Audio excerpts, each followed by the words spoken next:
Notre Père qui es aux cieux. Quelques mots sur cette petite partie qui est aux cieux. On ne peut pas enfermer la divinité. L'une des compréhensions de cette partie qui est aux cieux, c'est de dire que Dieu est partout, tout simplement. Alors pour nous, ça peut être assez évident, mais pas à l'époque. Dans le contexte, lorsque Jésus, Yeshua, s'adresse à ses coreligionnaires, juifs donc, et aussi sans doute aux curieux et peut-être même aux Romains qui passent par là, Dieu est présent dans le temple de Jérusalem, dans le Saint des Saints, la partie la plus sacrée entre guillemets de ce temple. Le temple sera détruit 40 ans plus tard, en 70, lors de la première guerre entre les Juifs et les Romains. Ce sera un massacre. Il n'en restera plus que le mur des lamentations. On peut prier Dieu partout.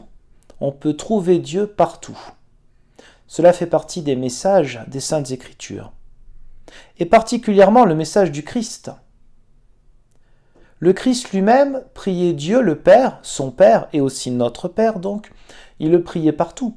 Que ce soit dans le désert, lieu dangereux pour la santé et pour l'esprit. Lieu dangereux à cause bien sûr des conditions climatiques, mais aussi de certains animaux. Lieu où on ne pouvait imaginer dans cette culture-là que Dieu puisse être présent. Cela était impensable. Le Christ a ouvert cette porte-là, de dire que Dieu est partout, qu'on peut le prier partout. Bien sûr qu'on peut aller au temple, dans des lieux, il n'y a plus de lieu saint, je vais y revenir. Mais à l'époque, on pouvait aller dans ce lieu saint qui était le temple de Jérusalem. Non, il n'y a plus de lieu saint puisque le voile du temple s'est déchiré à la mort du Christ. Il n'y a plus de séparation entre la présence de Dieu et l'être humain.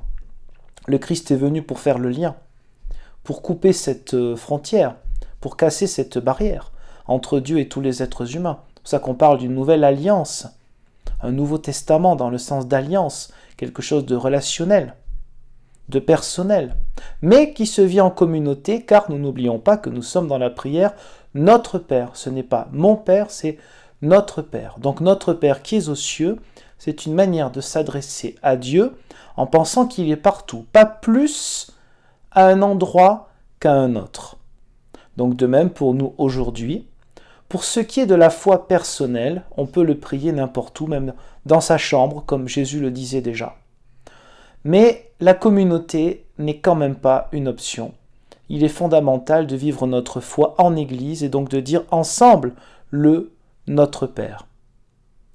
Je vous remercie pour le visionnage de cette courte vidéo et je vous dis à la prochaine, Dieu voulant.